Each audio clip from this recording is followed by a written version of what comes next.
My girlfriend, 22 female, confessed to me, 24 male, that she had been speaking to someone else over Instagram and that she had felt attracted to him, but that she was feeling guilty and she regretted it. I duck and lost my crap. Why? You must be wondering. After all, nothing happened. Well, I have a miraculous ability to spot people's lies, and this crap was the biggest bullcrap ever heard. She was cold since the beginning of the relationship, so feeling guilty for just talking didn't seem like her. Being too attached to her, I tried to let it go and focus on work, but something was off and I could still feel it. The paranoia was eating me from the inside out. During the next weeks, we were mutually distant, and she had been surprisingly social, going out with different friends, or so she said, even though she barely has any. This gave me enough to work out that she had told me a half-truth and that she was still doing shady stuff. I still don't understand the reason to half confess something to just keep on doing it. The relationship was pretty much dead in every aspect, and I had suggested the idea of breaking it up because I saw no point anymore, but she insisted on trying and trying, because I had located her a good job and she was making big progress thanks to my friends. When I realized this was her reason to go on, something clicked inside me. I had been there for her through unimaginable familiar crap, professional frustrations, and personal betrayals from her friends. I gave her my all the time. I lived to make her happy. But in reality, she had been living on my expense and leaving me in the dark. Being the ducking idiot that I was, I started plotting my Arctic cold revenge in silence. I contacted a random girl, Jay, that gave me her number some months before these events, but that I never got to call due to me being faithful. I explained why I never called, and she was down for it. The first date we only flirted, but a kiss from her surprised me at the end. It made me feel awkward and guilty. The very next day, I waited for my girlfriend to get in the shower and opened her messages to snoop around. I discovered what I had suspected for various weeks. She had kept the show going, and to incredible levels. Going out multiple times a week, sending pictures, sexting very often, and even during time windows in which I was with her. Copying and pasting sex-related messages that she sent to me when we met. Even posing for him with clothes my parents gifted her for Christmas. My guilt flew out the window. Somehow I managed to control myself from freaking out and exposing her. This mustered all the courage and blind rage I needed, so that night I called Jay again and went through with it in the most spectacular, anger-driven way I could imagine. For the next 2 months or so, I kept this up. Had sex with Jay as much as hard, and as often as I could while still being a normal boyfriend. Some days, I spent the entire evening ducking Jay just to see my girlfriend at night and duck her some more while I focused on the hate in my head. After that, I usually left out little hints of mistrust towards her, just to make her feel anxious and guilty. In the end, I broke things off with my girlfriend, uncovering her lies, but kept my things to myself so I could keep my moral superiority over hers. She denied it all even after I showed proof. She cried for days about getting back together. This part actually made me feel like it was all for nothing, and never really gave me closure. Jay got comfortable around me, but I was far gone into the narrative of this plan. I couldn't even consider going out with anyone at this point, so I had to stop things with her too. In a much less dramatic way, because she was partly aware of what was going on with me and was mostly in this for the sex. Some months passed, and the girl that my ex most hated, because she was very popular among common male friends, happened to come work with me. To my surprise, we hooked up and kind of got close to each other, but not serious. My ex was still bitter over the breakup when she found out and texted me to confirm it. I avoided answering and instead drove to her house to tell her in person and watch her crumble. Edit. All this crap did nothing but mess with my head. Her cheating gave me anxiety of other people betraying me, but what I did proved that I too was a piece of crap like no other. Since the realization of this, my treatment for women and relationships has changed greatly. I would never pull some crap like this again.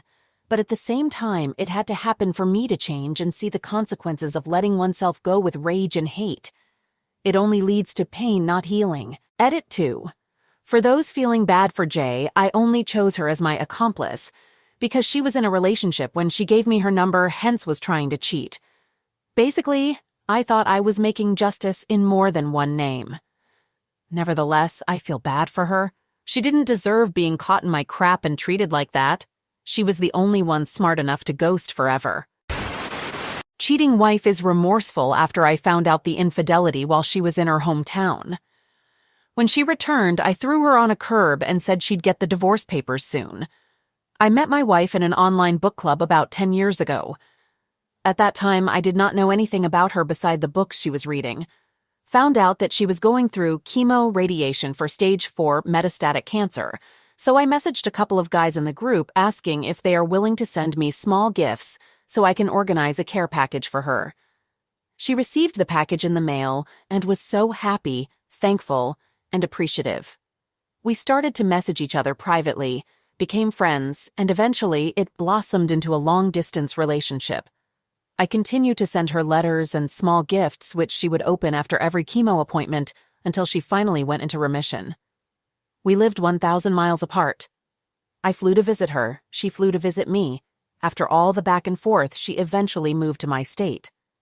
We bought a house together in 2015, got engaged the same year, and got married in 2016. On the surface, it was a great marriage. We had one argument in the entire 6 years of marriage. I was making good money, which gave her the opportunity to land her dream job, which she still holds today. We had a great income and no kids. Remove the stressor of money and kids out of marriage, and there is little left to argue about. If we had disagreements, we resolved them within hours, or so we thought. I will expand on this later. In 2020, we sold our house and moved 1,000 miles to live closer to her family. She had a hysterectomy in May 2021 for chronic bleeding, required 2 units of blood prior to surgery because her hemoglobin was critically low. I was fully supportive of her. She took 12 weeks off work to recover. I took 6 weeks off work to care for her. The surgeon cleared her to return to work after 6 weeks, but I was supportive of and encouraged her to take the full 12 weeks off to recover. After I returned to work and a week before she was scheduled to work, she flew out of state to see her female friend and coworker.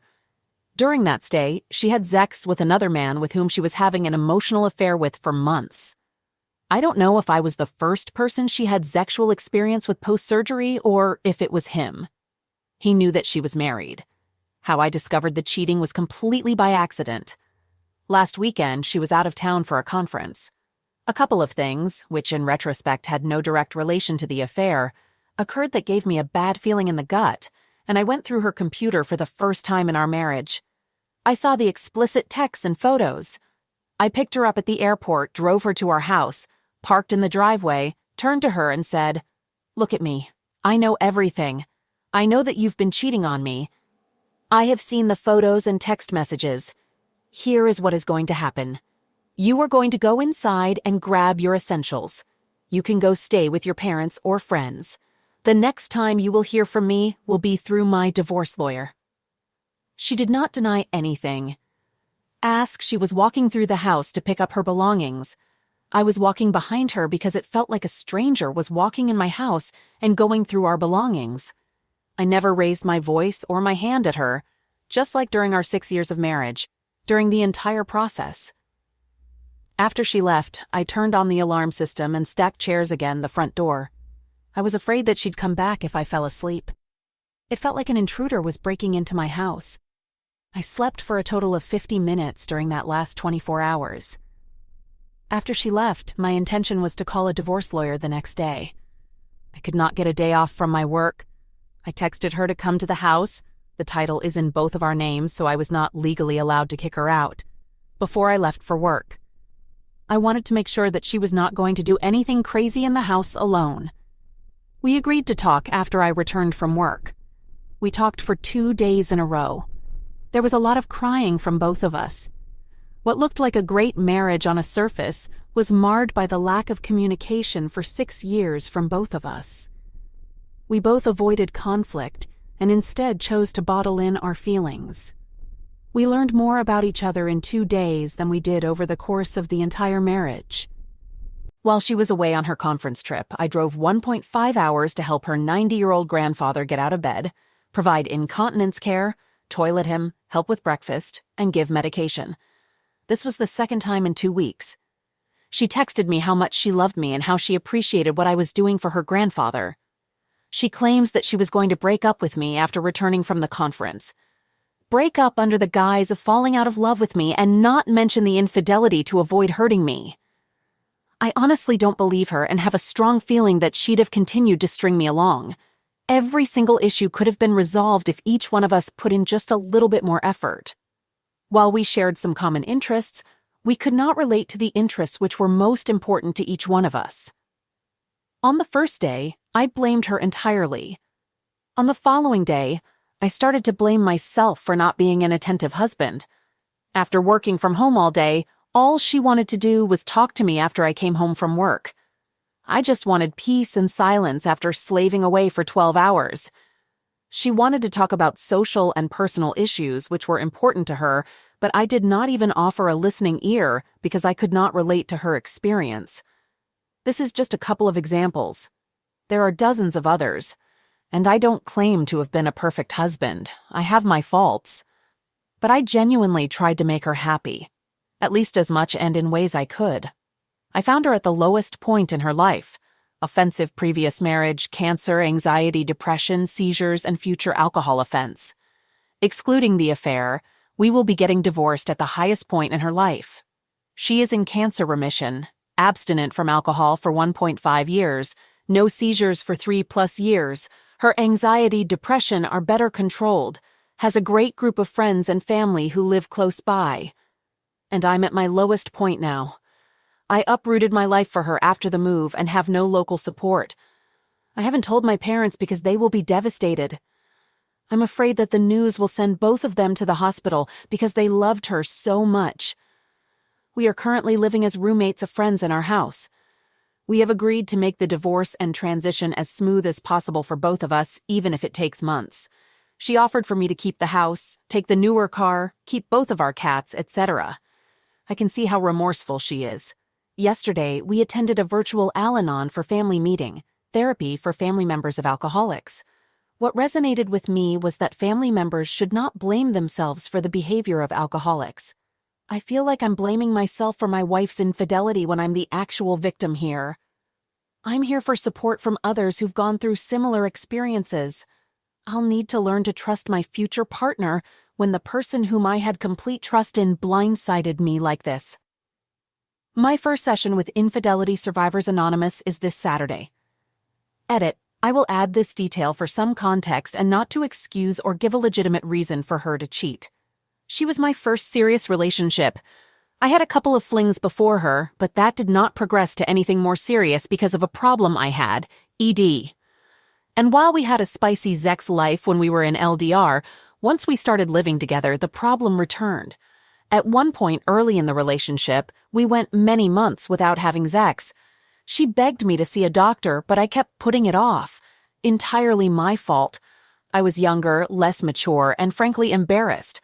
Eventually, at age 29, I'm 33 now, I got tested and found out I had very low testosterone level. And I don't know how many years I've lived this way. Probably a decade, because I always felt like I had less energy than my peers.